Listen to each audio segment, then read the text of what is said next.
Bonjour tout le monde. Nous allons lire la Bible dans Philippiens chapitre 2 à partir du verset 19. Philippiens chapitre 2.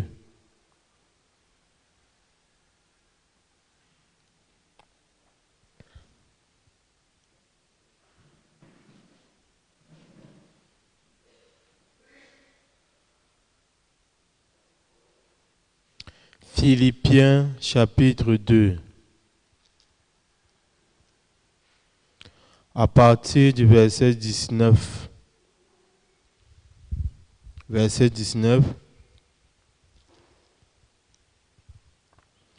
J'espère dans le Seigneur Jésus vous envoyer bientôt Timothée, afin d'être encouragé moi-même en apprenant ce qui vous concerne.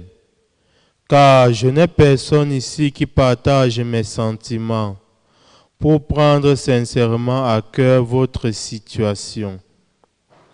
Tous, en effet, cherchent leur propre intérêt et non ceux de Jésus-Christ. Vous savez qu'il a été mis à l'épreuve en se consacrant au service de l'Évangile avec moi, comme un enfant avec son père. J'espère donc vous l'envoyer dès que j'apercevrai l'issue de l'état où je suis. Et j'ai cette confiance dans le Seigneur que moi-même aussi j'irai bientôt. J'ai estimé nécessaire de vous envoyer mon frère Épaphrodite, mon compagnon d'œuvre et de combat, par qui vous m'avez fait parvenir de quoi pourvoir à mes besoins. Amen. Nous avons lu dans Philippiens chapitre 2, versets 19 à 25. Dans la Bible, dans le livre de Philippiens aussi, Dieu nous montre aussi un point très important. Dieu nous montre le type, la qualité des personnes que Dieu peut utiliser avec joie. La qualité des personnes que Dieu utilise avec fierté.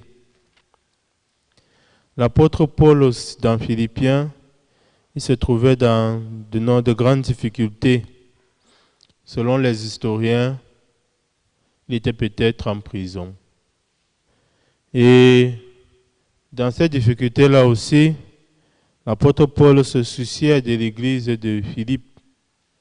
Et il cherchait autour de lui qui est-ce qu'il va envoyer pour soutenir l'église de Philippe. Et lorsqu'il cherchait autour de lui, il y a un critère que l'apôtre Paul recherchait. Il y a un état de cœur que l'apôtre Paul recherchait. Il y a un état d'esprit que l'apôtre Paul voulait voir parmi les saints qui étaient autour de lui, parmi les justes qui étaient autour de lui. Dans Philippiens 2, à partir du verset 20, qu'est-ce que l'apôtre Paul dit?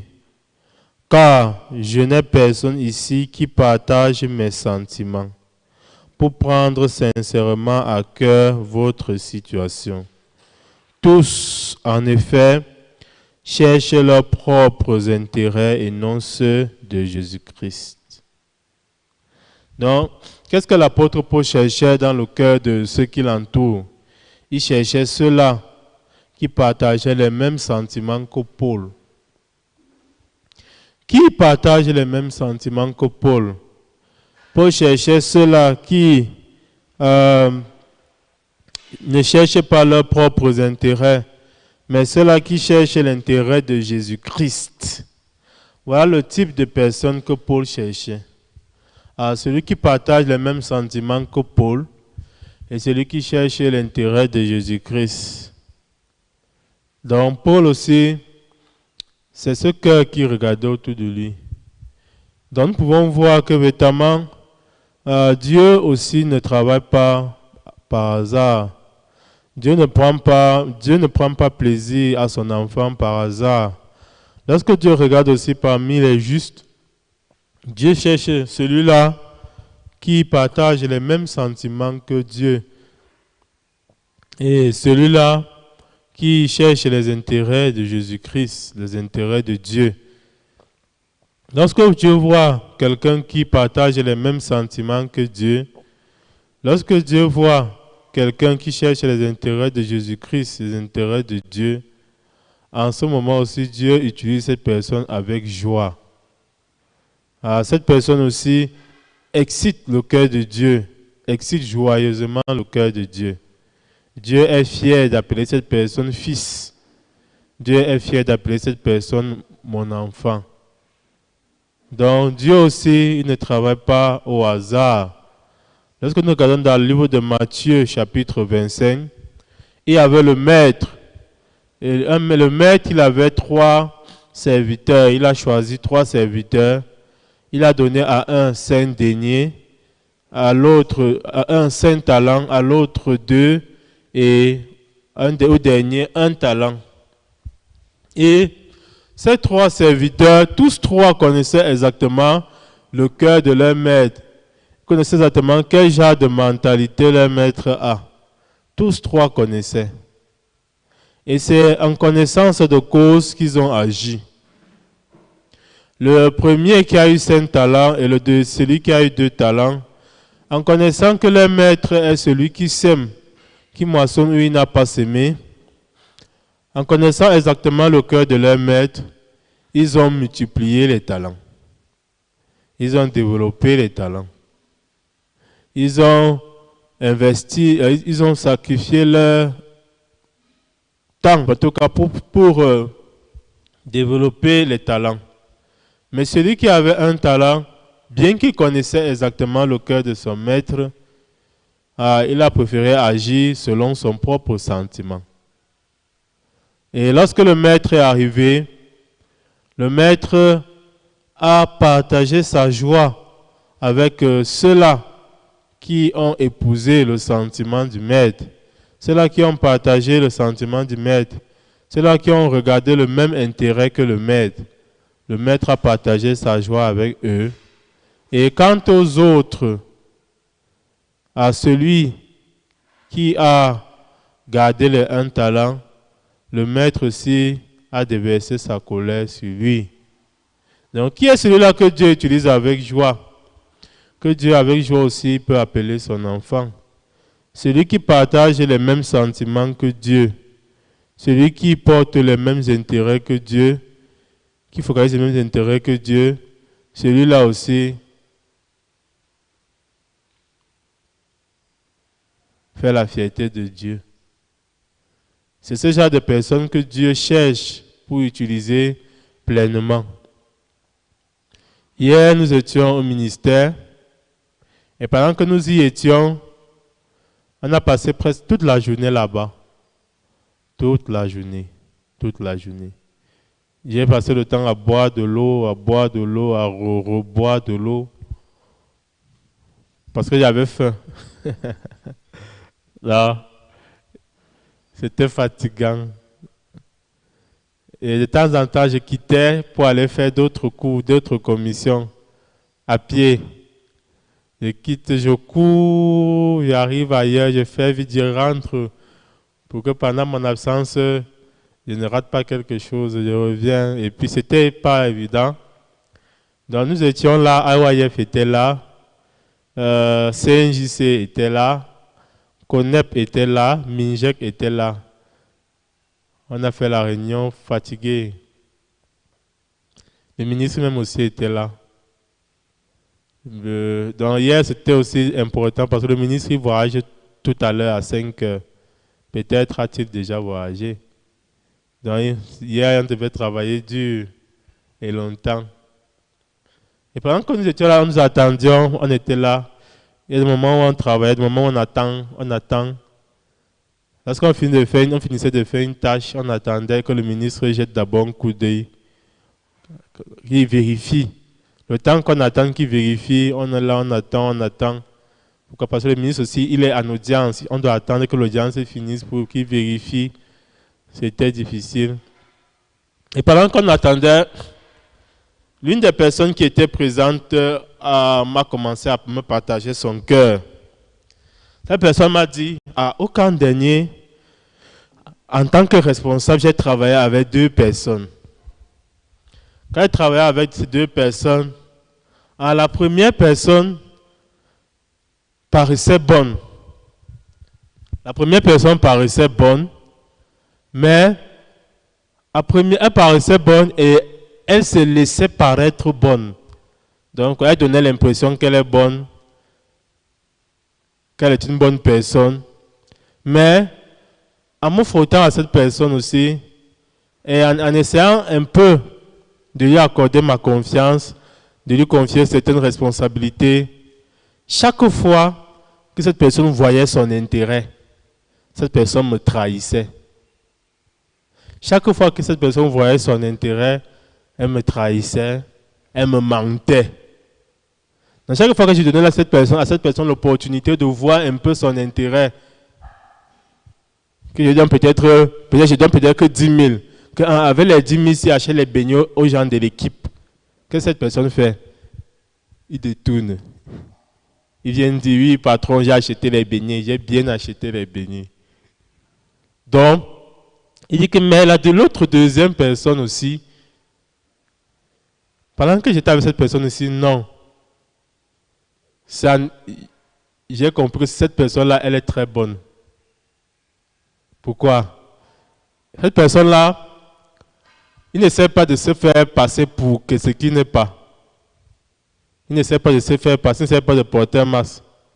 Mais chaque fois que je donnais ma confiance à cette personne aussi, cette personne allait jusqu'au bout. Cette personne marchait avec un seul cœur. Cette personne aussi, il focalisait l'objectif du groupe. C'est pour ça que pour ce camp, je vais travailler avec cette personne seulement. La deuxième personne, je ne vais pas l'utiliser. Je ne vais pas la considérer. Je vais travailler seulement avec celui-là à qui, lorsqu'il donnait 10 000 qu'il achète les beignets au groupe, il achetait les beignets au groupe de 10 000. Pas celui à qui je donnais 10 000, il achetait les beignets de 5 000. Donc, lorsqu'il m'a parlé comme ça aussi, j'étais étonné. J'étais aussi étonné que vraiment, donc il regarde, en fait, car le cœur de l'homme aussi coule de cette manière. Dans le cœur de l'homme aussi, même l'homme, il cherche aussi celui qui partage les mêmes intérêts que lui, les mêmes sentiments que lui. Et les 2 personnes dont il me parlait aussi, ce sont des personnes qui n'appartiennent pas à la structure du monsieur en question. Ils appartiennent à d'autres structures. Mais bien que cette personne appartienne à d'autres structures, qu'est-ce qu'il focalise? Qui est celui qui partage les mêmes intérêts que moi? Et après aussi, on a eu un débat. On a eu un débat par rapport au fait que certaines personnes, lorsqu'ils deviennent peut-être directeurs, ils mettent dans leur secrétaire un membre de sa famille, ils mettent directeur adjoint un membre de sa famille. Donc on débattait par rapport à ça. Qu'est-ce qui peut causer ça? À ce moment aussi, on pouvait se rappeler qu'effectivement, pourquoi? Parce que celui qui est directeur, quel est son premier cœur? Il pense que ce sont les membres de ma famille qui peuvent partager les mêmes intérêts que moi, qui peuvent épouser ma vision facilement, ils peuvent penser à mon cœur facilement. Ce qui fait que par réflexe aussi, ils commencent à mettre les membres de la famille. Parce qu'ils estiment que quoi, c'est lui-là c'est eux qui peuvent facilement penser à mes intérêts, à mon cœur.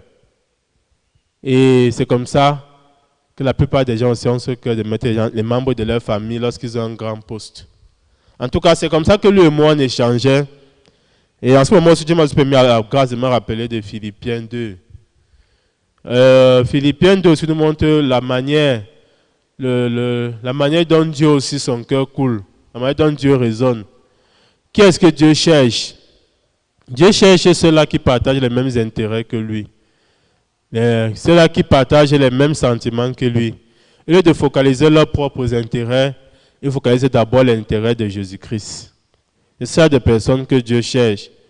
Lorsque Dieu trouve ce genre de personnes, Dieu les utilise avec joie, avec fierté. Dieu les appelle enfants avec joie. Donc pour la nouvelle aventure qui nous attend, c'est le camp de la jeunesse. Pour le camp de la jeunesse aussi, il y a l'intérêt de l'Église, l'intérêt du serviteur de Dieu. Et il y a aussi nos propres intérêts. Mais, pendant que nous allons préparer le camp, pendant que nous serons en train de servir pour le camp, quel intérêt nous allons mettre devant? Quel intérêt nous allons poursuivre? Si nous poursuivons l'intérêt de l'Église, si nous poursuivons l'intérêt du serviteur de Dieu, en ce moment, véritablement, nous allons entrer dans la joie de notre Maître.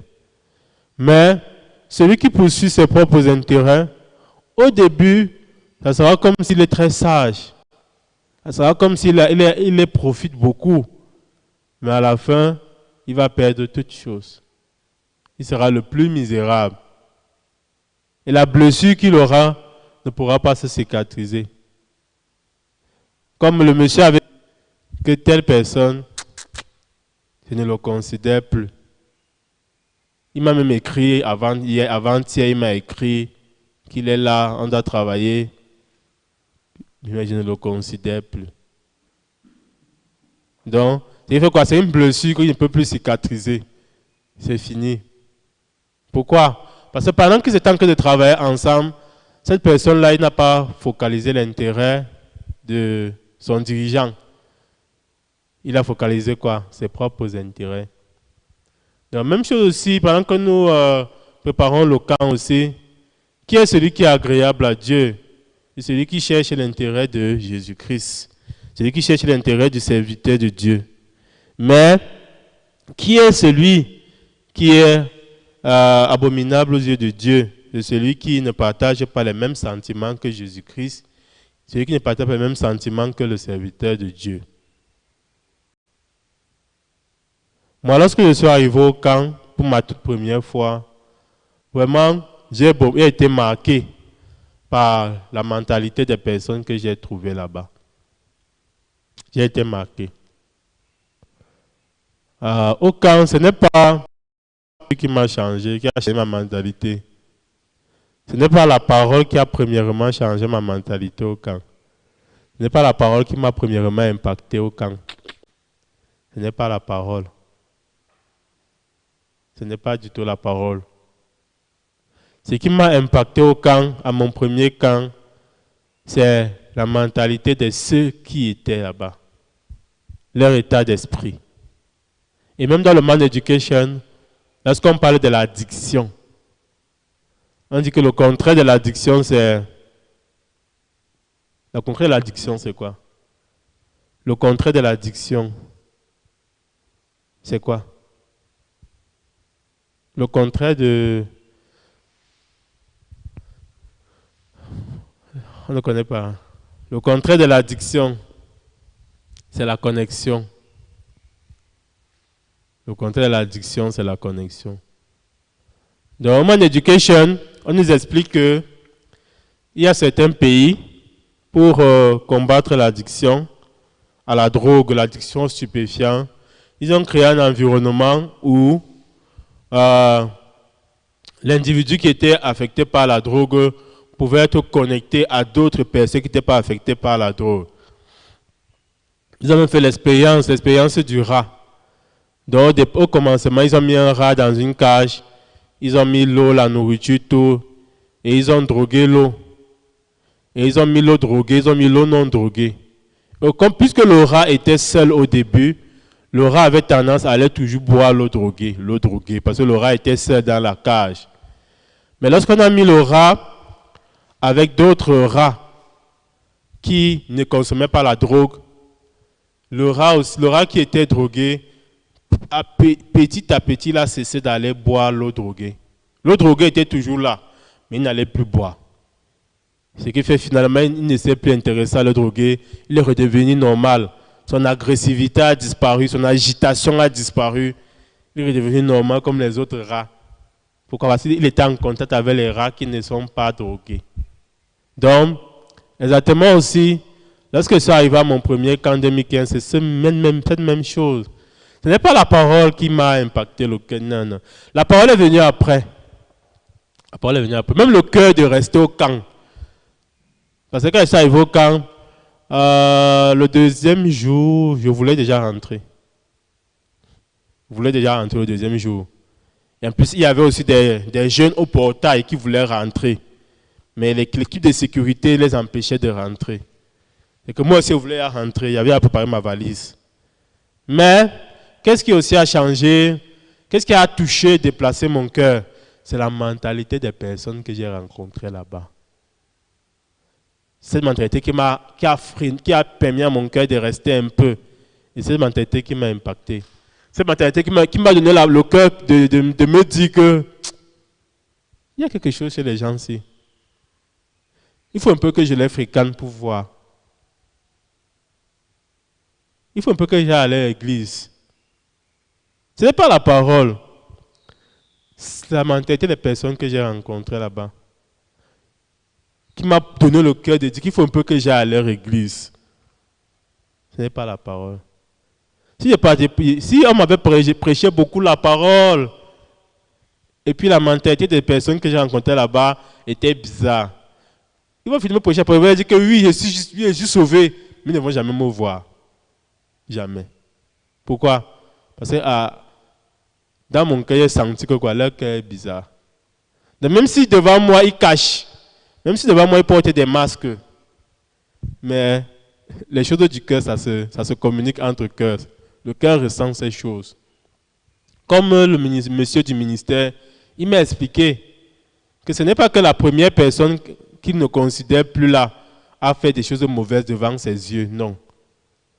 La première personne, elle s'est toujours montrée bonne, modèle, exemplaire, plus que l'autre personne. Mais toujours il sentait quelque chose. Il avait ce pressentiment-là.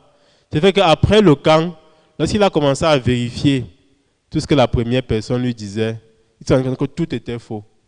Tout était truqué. Il s'est rendu compte. Pourquoi il a eu le cœur de vérifier?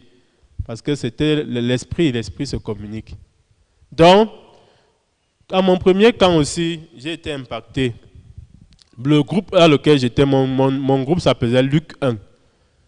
Et lorsque je suis arrivé, on a pris les badges, nous sommes allés directement au dortoir. Dans mon dortoir, c'était déjà écrit, à l'endroit où je devais dormir, c'était écrit Luc 1. Mon premier camp, c'était en 2015. Et quand nous sommes arrivés là, notre enseignant n'était pas là. On nous avait dit qu'on devait trouver notre enseignant sur place, mais il n'était pas là. Mais il avait envoyé l'assistant. C'est l'assistant qui était là. C'était le frère Armand. Vraiment, l'assistant, lorsqu'il est arrivé, il nous a accueillis. Il nous a expliqué comment ça se passe au camp, le règlement et tout et tout. Vraiment, il nous a surveillés comme si on était des bébés. Donc, partout il marchait avec nous. Ce qui m'a marqué, c'était que il avait les tâches à faire, parce qu'apparemment, il faisait en tout cas, les constructions qu'il y avait à faire, il était concerné. Mais, bien qu'il avait des tâches à faire, il avait toujours l'œil sur nous. Certaines personnes, il leur a dit que si vous voulez venir rester à côté de moi, là où je suis en train de travailler. Mais d'autres personnes qui n'ont pas voulu venir rester à côté de lui, comme moi, n'ont pas voulu le suivre. De temps en temps, il venait au dortoir pour regarder que Anissé est où, les autres sont où. Il venait, il nous guettait, il nous saluait. De temps en temps, il venait. Même quand il achetait quelque chose pour ceux qui l'avaient suivi dehors, il venait aussi nous donner à nous qui étions dedans. Parce que moi, quand même, j'étais un sacré rebelle. Je faisais comme je voulais. Tu vas pas me dire que tu suis moi et te suions pas où.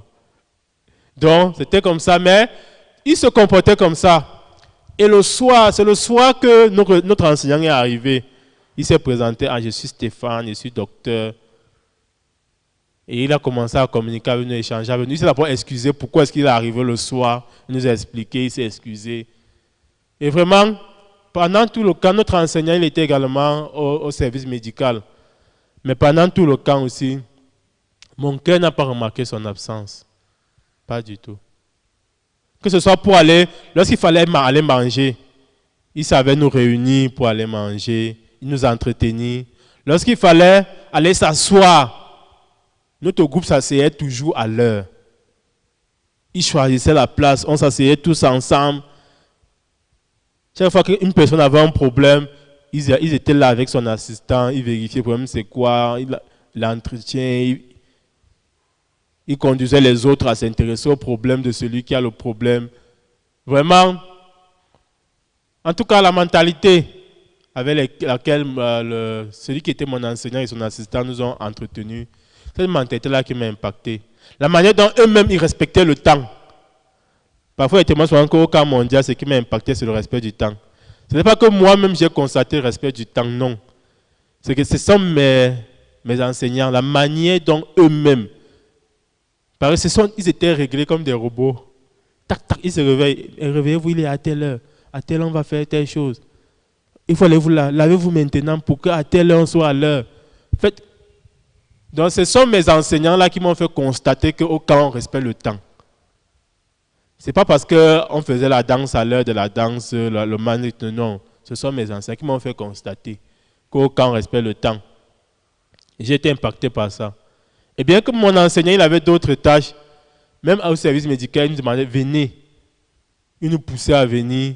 Et chacun avait son moment d'aller pour être entretenu, nous entretenait en soignant les patients.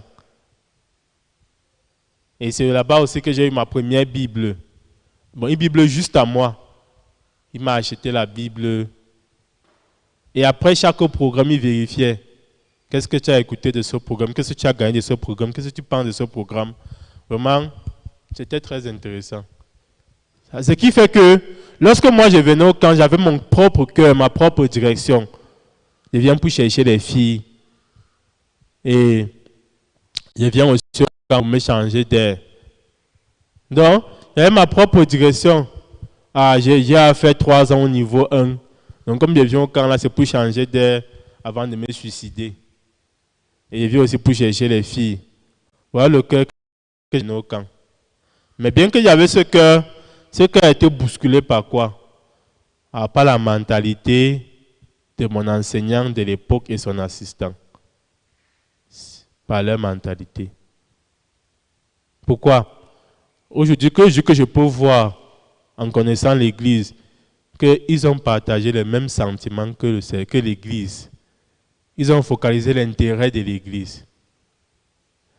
Parce qu'ils focalisaient l'intérêt de l'Église, que bien que le fait qu'ils avaient beaucoup de tâches à faire pendant le camp, ils ne nous ont pas négligé, nous, leurs élèves. Bien que le fait que même je sentais qu'ils se sentaient fatigués parfois, ils ne nous ont pas négligé, nous, les élèves. Pourquoi? Ils focalisaient l'intérêt de l'Église. Même la manière dont ils nous entretenaient, on pouvait ressentir ça. Et parce qu'ils avaient porté ce cœur sincèrement et totalement, ça a impacté la vie de tous les membres de notre classe. En tout cas, tous ceux de notre classe de l'époque se sont attachés à l'Église. Tous, sauf 2. Un, il était un peu mentalement instable. Il était mentalement instable. Et l'autre, il voulait être footballeur, il est parti en Italie. Mais tous les autres se sont attachés à l'Église. Et tous nous sommes restés en contact jusqu'au Corona, on était en contact. Pourquoi? La mentalité de notre enseignant de l'époque. Donc, le camp qui arrive aussi, pendant que nous allons au camp aussi, nous allons rencontrer des personnes qui ont des mentalités différentes, des personnes qui ont des objectifs différents. Chacun vient au camp avec son objectif. Chacun vient au camp avec sa mentalité. Et c'est normal. Tout à fait normal.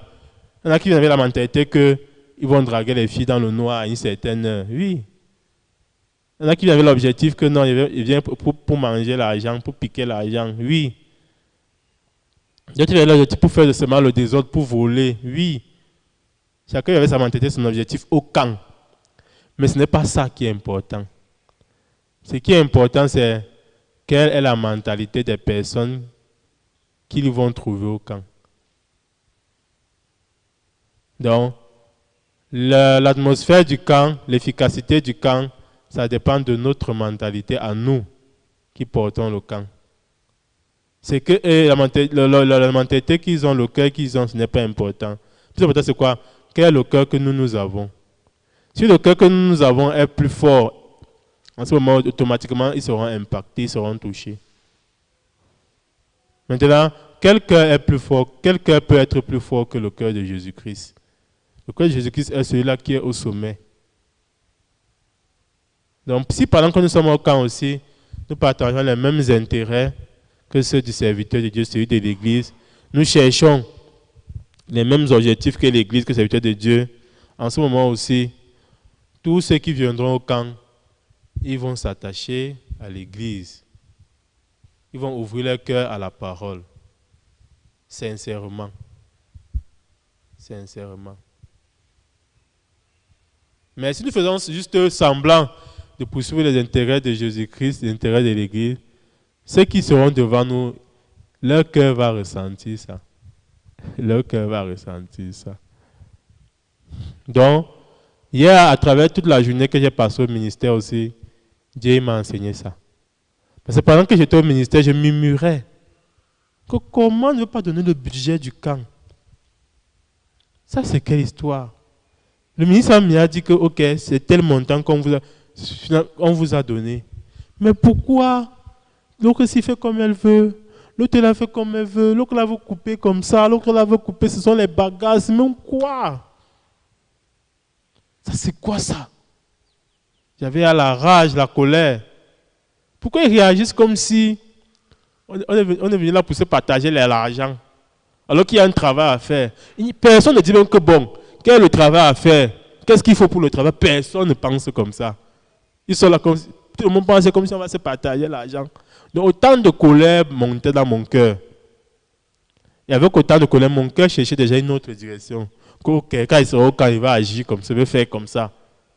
Mais Dieu a permis que je puisse m'entretenir avec ce responsable et me rappeler de Philippiens 2. Le verset 20. Car je n'ai personne ici qui partage mes sentiments pour prendre sincèrement à cœur votre situation. Verset 21. Tous en effet cherchent leurs propres intérêts et non ceux de Jésus-Christ. Il y a des gens, vous les voyez, ils vont commencer, ils travaillent. Pendant qu'ils travaillent dur là, au fond de leur cœur, c'est quoi? Leur intérêt et non ceux de Jésus-Christ. Donc Dieu aussi m'a montré ça. Ce n'est pas grave le cas avec lequel les gens viennent au camp. Ce qui est plus important, c'est quoi? Est-ce que pendant qu'Anissé est au camp, Anissé partage les mêmes intérêts que l'Église? Et c'est pendant qu'Anissé est au camp, Anissé partage les mêmes sentiments que celui du serviteur de Dieu? Si c'est le cas, tous ceux qui seront dans l'environnement d'Anissé, autour d'Anissé, tous aussi leur cœur, leur mentalité va changer. Ils vont tous s'attacher à l'Église. Ils vont tous s'attacher à Jésus-Christ.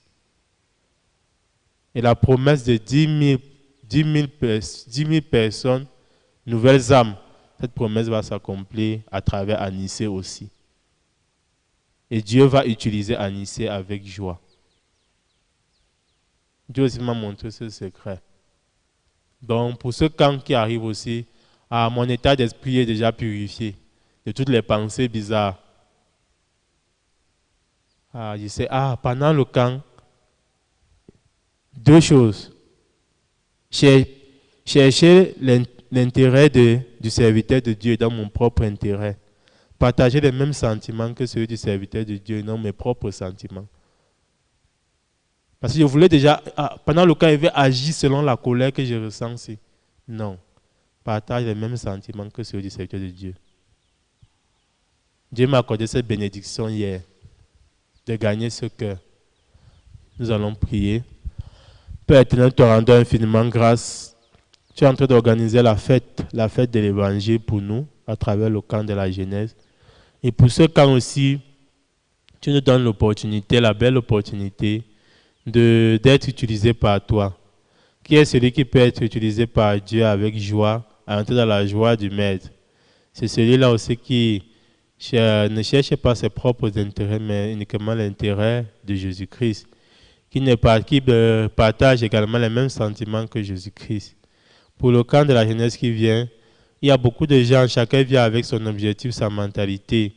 et d'autres nous savons, d'autres nous ne savons pas. Mais pendant qu'ils ont chacun à son propre cœur, ce n'est pas ça qui est le plus important. Ce qui est le plus important, nous qui sommes seuls, nous qui sommes justes, avec quel cœur nous allons les affronter, avec quel cœur nous allons vivre avec eux au camp pendant 4 jours, que ce soit les participants ou n'importe qui.